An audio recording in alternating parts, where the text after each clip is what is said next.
İnsanın özünə məxsus qorxuları var da. Əslində gözdən qaçırdığımız çox böyük qorxular olması lazımdır. Yəni onun üzərində titrəməmiz gərəkən. Bəlkə də indi çox güclü olmadığımız üçün bunu fikirləşməmişik. Güc zəhərlənməsi deyə bir şey var. Yəni bu illa ən zirvəyə çıxıb ondan sonra düşünəcəyin deyə bir şey yoxdur. Hər kəs öz həyatında müəyyən zəfərlər qazandığında, müəyyən nailiyyətlər qazandığında bir güc əldə etmiş olur. Maddi də, mənəvi də fərq eləmir. Yəni bir statusu dəyişəndə, ona olan rəğbət çoxalanda. Bu güc zəhərlənməsi əslində insan ruhunun eyni zamanda bir xərçəng xəstəliyi kimi bir şeydir. Biz bunun şuurunda olmalıyıqmı? Yəni bununla əlaqədar daha dərin düşünməliyikmi? Yoxsa o gücü əldə etdiyimizdən sonra mı düşünəcək bir şeydir? Ümumiyyətlə güc zəhərlənməsi ilə necə baş etmək olur? Baxır, o gücünə ilə bağlıdır, birincisi. Ən təhlükəlisi puldur əlbəttə ki. Bəli. Ən təhlükəlisi puldur. Çünki pulun verdiyi kimyəvi dəyişmənin beyində yerinə heç nə vermir. Çox ağır bir şey. Sən elə bilirsən, ayaqların yerə basmışsan. Bir dəfə yaşamışam həyatda onu. Güc zəhərlənməsi. Pulla bağlıydı. Pandemiyadan qabaq idi. 17-16-cı illərə təsadüf edirdi. Birdən-birə çox böyük pul qazanmışdı. Və onun insanın psixikasında necə böyük dəyişiklik elədiyinin canlı şahidi oldu. Yolda gedirsən, elə bilirsən, lay divarsan gedirsən. Amma o fəlsəfi dünya yaşamağa çalışan bir insan kimi, fəlsəfi bir həyat, düşüncəli bir həyat yaşamaq istəyən insan kimi özümə stop dedim. Və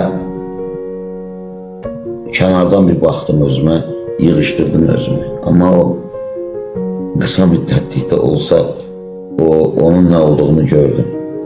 Yəni ki, insan necə dəyişə bilərmiş. Yığışdırdım özümü.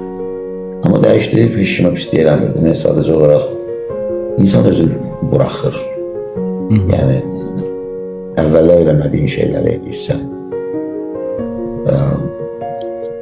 Bilirsən, güc zəhərlənməsi əlbəttə böyük məsələdir.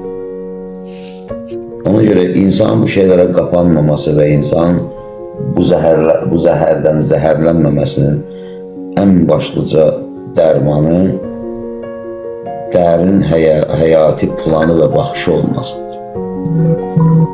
Bir də bilsən, mərhəmət hissi burada böyük rol oynayır. Yəni sən İşte yenə dönüb dolaşıb oraya gəlir. Hara fırlasın. Yəni oraya gəlir. Biz o hissin adını mərhəmət qoymuşuq da, o hiss əslində özünə kənardan kimi bir şey. Özünə kənardan baxırsan, bir də özünü başqalarının yerinə qoya bilirsən. Özünü başqalarının yerinə qoya bilirsənsə, mərhəmətin yerindədir. Özünü başqalarının yerinə qoyanda insan da özünü yığışdırır. Çünki insan da avtopilotda yaşayan bir məxluqdur. Yəni, biz çox vaxt nə etdiyimizə özümüzə hesabat vermirik. Yəni, hesabat versə elə olmarıq. Az insan görübsən ki, əslində pis adam deyil.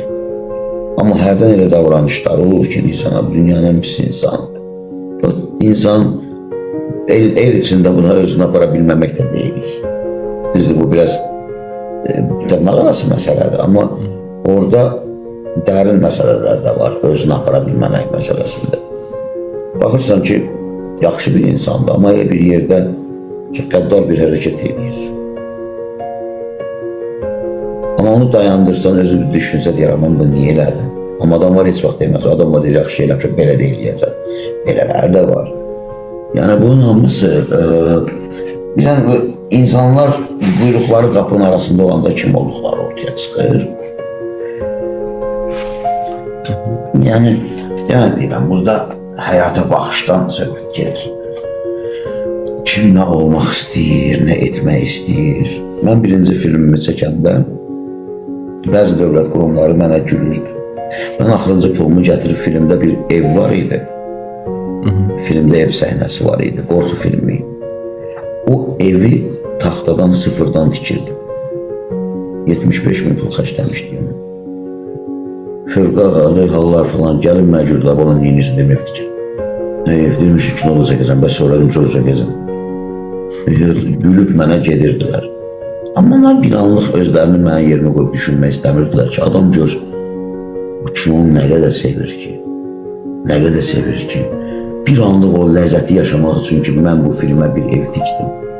Bəli. Və o ev mənim filmdə istədiyim kimi bir ev oldu. Bəli. Və mən o anı yaşayıb, onu orada çəkdim. O mənə bir dəfə yaşayıram da, mənə duyğularım önəmlidir da. Düşürsən, mən o anı ki yaşadım, o evi, xəyalımdakı senaryoda yazılmış evi gördüm. Da gedib başqaları kimi, baxdıq, Siyazəndə bir ev var idi, getdik onu çəkək. O mənim xəyalımdakı deyil axı. Ruh verməkdir də bu eyni zamanda müəllim. Yəni ruhu sən yarada bilməlisən. Söhbətimizdə o yaradılmaq məsələsi var idi. Bəli. Məsələ o idi. Yəni, mən başa düşürsünüz nə demək istəyirəm. Bir insan kərə amal məsələsidir bu.